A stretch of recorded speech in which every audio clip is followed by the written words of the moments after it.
कहानी की शुरुआत होती है और हमें बताया जाता है कि इंसानों ने अपनी जिंदगी में बहुत सारी ऐसी गलतियां की हैं जिससे उन्हें बहुत सारी मुसीबतों का सामना करना पड़ा। जैसे कि यह समुद्री तूफान आए और आधी से भी ज्यादा दुनिया डूब गई और अब सिर्फ थोड़ी सी जमीन बची है जिसकी हिफाजत के लिए एक चौकी बनाई गई है जो कि जमीनों की हिफाजत के लिए बनाई गई थी, जिसका नाम था सेंटिनल, जो कि समुद्र के एकदम बीचों बीच बनाई गई थी। ये साल होता है 2063 का। अब जमीन की हालत पूरी तरह से बदल चुकी थी। इस चौकी में 4 सोल्जर पहरा दिया करते थे जिनकी ड्यूटी 2 साल की थी। अब इन्हें यहाँ पर 2 साल हो चुके थे लेकिन इन्हें लेने के लिए यहाँ कोई भी नहीं आया था। अब हम देखते हैं कि एक तूफानी रात में ये लोग मछलियाँ पकड़ रहे थे। तभी इनका कैप्टन देखता है कि एक तूफानी लहर इनके सेंटिनल से टकराने वाली है, इसलिए वो टीम से वापस अंदर जाने के लिए कहता है और जो भी मछलियाँ इन लोगों ने पकड़ी थी वो भी पानी में गिर जाती हैं। अब इनका एक साथी जिसका नाम बेंस था वो एक पाइप को ठीक करने के लिए जाता है जिससे कि चौकी में पानी आ रहा था। अब इससे पहले कि पानी और बढ़ता वो पाइप को ठीक कर देता है। दरअसल इस चौकी को ऐसे बनाया गया था कि चाहे यहाँ पर कितनी भी ऊंची लहर आ जाए इस चौकी पर उसका कोई असर नहीं होगा। वो पानी की लहरों के हिसाब से अपने आप को एडजस्ट कर लेती थी। खैर अब इन्हें यहाँ पर सुबह हो जाती है। अब इनके एक साथी सेलिबियन को दिखाया जाता है जो कि बहुत दुखी था और दुखी होने की वजह ये थी कि वो उस तूफान की वजह से मछलियाँ नहीं पकड़ पाए। दरअसल इन्हें मछलियाँ पकड़ने का मौका महीने में सिर्फ एक बार मिलता था। बेंस जो कि सेबियन पर बहुत ज्यादा नाराज था वो उससे कहता है कि तुम्हारा काम हमें अच्छे खाने खिलाने का है और तुमने कल रात मछलियाँ क्यों नहीं पकड़ी, और मेरा काम इस सेंटिनल की हर चीज को अच्छे से रिपेयर करने का है जो कि मैं बखूबी कर रहा हूँ और मैं अपने सारे काम अच्छे से कर रहा हूँ। अब यहाँ पर कैप्टन इन सभी को चुप रहने के लिए कहता है। दरअसल अब ये सभी लोग अपने घर जाना चाहते थे। ये यहाँ रहते हुए तंग आ रहे थे क्योंकि जो टीम जमीन से इन्हें यहाँ लेने आने वाली थी वो अभी तक नहीं आई थी। सेलिबियन यहाँ पर एक रिकॉर्ड बनाता था और वो ऐसा तब से कर रहा था जब से वो यहाँ पर आया था। वो ये सारा रिकॉर्ड बनाकर अपनी बेस पर भेजा करता था। खैर कैप्टन सेंटिनल की छत पर घूम रहा होता है और वो एक इशारे को देखता है। दरअसल वो सेलिबियन ने बनाया था ताकि अगर कोई यहाँ पर आए तो वो उसकी मदद से इन तक पहुँच जाए, लेकिन कैप्टन को ये बात पसंद नहीं आती। वो उस कपड़े को हटाने के लिए बोलता है। तभी यहाँ पर सेलिबियन को दूरबीन में एक जहाज अपनी तरफ आता हुआ दिखाई देता है। उसे लगता है कि शायद ये वही जहाज है जो कि हमारी टीम ने हमें लेने के लिए यहाँ पर भेजा है, लेकिन कैप्टन को ऐसा नहीं लग रहा था। वो कहता है कि ये किसी दुश्मन की चाल भी हो सकती है और इसलिए वो वेंस को बॉम्ब को एक्टिवेट करने के लिए कहता है और साथ ही अपनी एक साथी जिसका नाम कैसिडी था उससे रडार पर सब कुछ चेक करने के लिए भी कहते हैं। दरअसल ये लोग रडार से ये पता करना चाहते थे कि जहाज आखिर किस तरफ से आया है। अब यहाँ पर बेंस गन चलाने के लिए पूरी तरह से तैयार था लेकिन कैप्टन उसे रोक देते हैं और सेलिबियन से कहते हैं कि तुम्हें एक छोटी नाव लेकर उस जहाज तक जाना होगा और पता लगाना होगा कि वो हमारी मदद के लिए आया है या किसी और वजह से। अब सेलिबियन थोड़ा डरा हुआ था, वो वहाँ जाना तो नहीं चाहता था लेकिन फिर भी वो कैप्टन की बात मानकर वहाँ जाने लगता है। कैप्टन उससे बार-बार कांटेक्ट करने की कोशिश कर रहे थे लेकिन वो अपने सिस्टम को बंद कर देता है क्योंकि उसे लग रहा था कि अगर जहाज में कोई हुआ तो ये सुनकर उसे शक हो जाएगा। दूसरी तरफ कैप्टन को ये लग रहा था कि है सेलिबियन को दुश्मन ने मार दिया, इसीलिए वो कंट्रोल रूम में जाकर कैसिडी को बॉम्ब को एक्टिवेट करने के लिए कहते हैं। बॉम्ब को एक्टिवेट करने के लिए 2 चाबियों की जरूरत थी। कैसिडी ये करने से डर रही थी लेकिन ये कैप्टन का फाइनल ऑर्डर था। दूसरी तरफ सेलिबियन जो कि जहाज की छानबीन कर रहा था उसे वहाँ पर कोई भी नहीं मिला, ना ही कोई जिंदा और ना कोई मरा हुआ इंसान। वो इन्हें कर उदास हो जाता है कि अभी भी उनकी टीम में से उन्हें यहाँ पर लेने के लिए कोई नहीं आया और वो शायद कभी अपने घर वापस नहीं जा सकते। ये बात सोचकर वो वही बैठ जाता है, लेकिन इस सब में वो ये भूल गया था कि उसे इस बारे में कैप्टन को भी बताना था कि इस जहाज में कोई नहीं है। इसलिए वो जल्दी से अपने रेडियो को ऑन करता है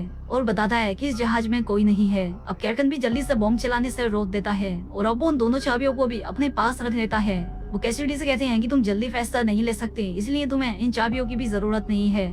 खैर सेलिबियन उस जहाज को अपने साथ लेकर अपनी चौकी तक आ गया था। बेन भी उस जहाज की जांच करता है जिससे पता लगता है कि ये जहाज पिछले कई महीनों से बंद पड़ा था। ये जहाज भेजा तो इन्हीं लोगों के लिए गया था लेकिन अभी इन्हें ये पता करना था कि जो लोग जहाज पर मौजूद थे उनके साथ आखिर क्या हुआ था। बेस कहता है कि मैं जहाज को ठीक कर सकता हूँ लेकिन कैप्टन उसे मना कर देते हैं। वो कहते हैं नहीं, हम इसके साथ कुछ नहीं कर सकते और ना ही इस बारे में बेस को बता सकते हैं जब तक हम खुद ही इसकी अच्छे से छानबीन न कर लें। ये सभी लोग कैप्टन के सख्त उसूलों से तंग आ गए थे क्योंकि अब ये किसी भी तरह से घर जाना चाहते थे। सेलिबियन जब कैप्टन के पास जो चाबियों को देखता है तो उसे और भी ज्यादा गुस्सा आ जाता है क्योंकि अब इस चौकी की सारी पावर कैप्टन के ही पास थी। लेकिन कैप्टन जहाज की सारी लोकेशन के बारे में पता करते हैं कि आखिर ये यहाँ पर कैसे आया था और सेलिबियन भी बिना कैप्टन को बताए बेस को जहाज के बारे में इन्फॉर्म कर देता है।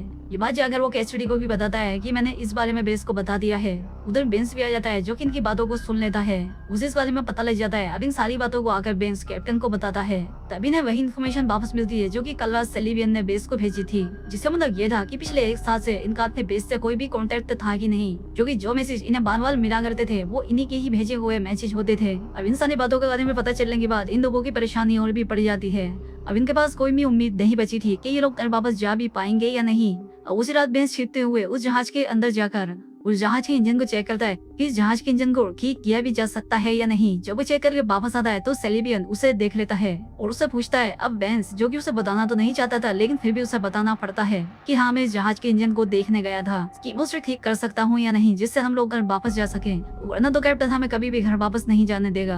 अब ये बात सेलिबियन जाकर कैसिडी को बताता है और उसे भी ये बात पसंद आती है। वो कहता है कि शायद ऐसा करके हम लोग यहाँ से निकल सकते हैं, मैं भी यहाँ पर और नहीं रुक सकता। वो लोग ये बात भी जानते थे कि कैप्टन उन्हें इस बात की इजाजत कभी नहीं देगा, इसलिए ये दोनों बिना बताए जहाज को ठीक करने के लिए चले जाते हैं। जब ये लोग वापस आते हैं तो कैप्टन इन्हें देख लेता है। कैप्टन जब उन दोनों को देखते हैं तो कहते हैं कि नहीं, हम इसे ठीक नहीं करेंगे, बल्कि इसके एक एक पुर्जे को खोलकर अपनी चौकी तक लेकर आएंगे। ये बात सुनकर सेलिबियन को बहुत गुस्सा आता है। वो कहता है कि बस बहुत हुआ, हमने अपनी ड्यूटी से ज्यादा अपने फर्ज को निभाया है, हम अब और ज्यादा बर्दाश्त नहीं करेंगे, हमें अपने घर वापस जाना है। लेकिन कैप्टन कहता है कि नहीं, तुम घर वापस नहीं जा सकते, ओ ये मेरा हुक्म है। वो अपनी गन निकाल कर इन्हें यहीं पर रुकने के लिए कहता है। दूसरी तरफ कैसिडी, जो कि कैप्टन के साथ यहीं पर रहकर खुश थी, लेकिन फिर भी वो इन दोनों के लिए कैप्टन से बात करने के लिए जाती है। वो कहती है कि आप इन्हें यहाँ से जाने दें, क्योंकि आपने अपनी जिद की वजह से पहले भी बहुत सारे सोल्जर्स को खोया है, तो ये गलती आप फिर से मत करो, उन्हें यहाँ से जाने दो। कैप्टन कैसिडी की ये बात सुनकर कहते हैं कि ठीक है, लेकिन हम में से 2 लोग यहीं पर रहेंगे और 2 लोग यहाँ से जा सकते हैं। अब बेन तो ये बात सुनकर काफी खुश था, लेकिन सेलिबियन खुश नहीं था, क्योंकि वो कैसिडी को भी अपने साथ लेकर जाना चाहता था। वो कैसिडी से कहता है कि तुम कैप्टन से कहो कि तुम भी हमारे साथ चलना चाहती हो, लेकिन वो कहती है कि नहीं, तुम जाओ, मैं यहाँ पर खुश हूँ। खैर बेंस और सेलिबियन जब अपनी सारी तैयारी कर लेते हैं, उसी रात कैप्टन उन्हें एक लेटर भी देता है जो कि जाकर उन्हें बेस पर देना होगा। खैर अब जब सुबह होती है तो हर तरफ खतरे की घंटी बजना शुरू हो जाती है। कैप्टन ने जल्दी से छत पर बुलाकर बॉम्ब को एक्टिवेट करने के लिए कहते हैं। वो कहते हैं कि तेजी से दुश्मन का एक जहाज हमारी तरफ बढ़ रहा है, लेकिन सेलिबियन को इस बात का अंदाजा हो गया था कि यह जहाज उनके बेस से उन्हें यहाँ पर लेने के लिए आया है। और सेलिबियन कैप्टन की इस बात को मानने के लिए तैयार नहीं था कि वो इस बॉम्ब को एक्टिवेट कर दे, लेकिन कैप्टन उसे दन दिखाकर उस जहाज को भी डिस्ट्रॉय करवा देता है। अब बेंस और सेलिबियन की उम्मीदें टूट गई थीं। अब कैसिडी यहाँ पर आ जाती है, जो कि एक रोड कैप्टन के सर पर मारकर उसे बेहोश कर देती है। ये तीनों उसे एक कमरे में बंद कर देते हैं। सेलिबियन कैसिडी से पूछता है कि तुमने मेरा साथ क्यों नहीं दिया, जिस पर कैसिडी कहती है कि अगर मैं तुम्हारा साथ देती तो कैप्टन तुम्हें कभी भी नहीं जाने देता। बेंस कहता है कि हमें कैप्टन को मार देना चाहिए, लेकिन सेलिबियन सबको ऐसा करने से रोक रहा था। सेलिबियन कैप्टन से मिलने जाता है और उससे पूछता है कि जब हमारे बीच में ये बात तय हुई थी कि हमें से 2 लोग यहाँ पर रहेंगे और 2 लोग चले जाएंगे, तो तुमने अपना इरादा क्यों बदला। वो कहता है कि हमें ये जहाज 3 महीने पहले भी लेने के लिए आया था, लेकिन किसी ने रडार से रास्ता बदल लिया। हम में से कोई ना कोई गद्दार है जो चाहता है कि वो यहीं पर रहकर हर चीज पर कब्जा कर ले और जो हमारी जमीन बची है उस पर बॉम्ब गिराकर उसे भी बर्बाद कर दे।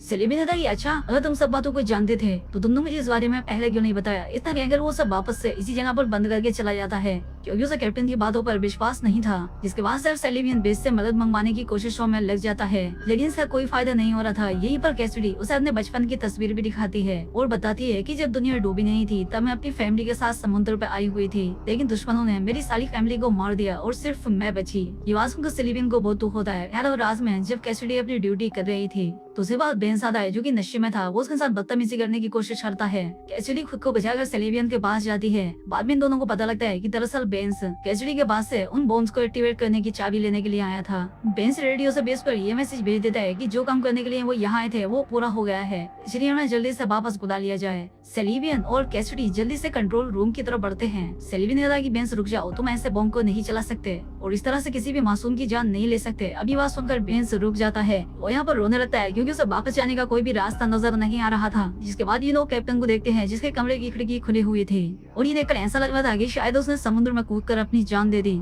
अब कुछ दिनों के बाद इन्हें समुद्र के बीचों बीच कुछ मलबा नजर आता है, जिसे कि सेलिबियन और कैसिडी वहाँ से लेने के लिए जाते हैं ताकि वो उसमें से अपनी कुछ जरूरत का सामान ले आए। खैर जब ये लोग यहाँ पर मछलियाँ पकड़ रहे थे तब सेलिबियन के जाल में कैप्टन की लाश आ जाती है। उसके सर पर चोट का निशान था। उसे देखकर ऐसा लग रहा था जैसा उसके सर पर किसी ने मारकर उसे पानी में डाला हो। और जब ये लोग वापस आते हैं तो सेलिबियन को बेंस पर शक हो रहा था और अब इसीलिए दोबारा से कैसिडी बेंस के साथ समुद्र में जाने वाली थी, तो सेलिबियन उसे एक गन देता है ताकि वो अपना ध्यान रख सके। उनके जाने के बाद वो कंट्रोल रूम में जाकर सारी फाइल्स को चेक करने लगता है, जहाँ पर उसे बेंस की फाइल से ये पता लगता है कि वो दिमागी तौर पर बीमार था, लेकिन वो एक अच्छा इंजीनियर था, इसलिए उसे यहाँ पर काम पर रख लिया गया था। और सेलिबियन को भी कैप्टन की सारी बातें सच नजर आने लगी थी। दूसरी तरफ हम बेंस और कैसिडी को देखते हैं, जो कि एक दूसरे को देख रहे थे। और अब हमें यहाँ पर यह भी पता लगता है कि कैसिडी ही वो जासूस थी जिसने 3 महीने पहले आए जहाज में लोगों को गन से मारा था। अब वो बेंस को भी मार देती है और रोते हुए सेलिबियन के पास आ जाती है। अब इस चौकी पर सिर्फ 2 ही लोग बचे थे। अब अगले दिन कैसिडी के पास जाकर बॉम्ब को एक्टिवेट करने के लिए कहता है, ये कहकर कि उनके बीच में एक दुश्मन है।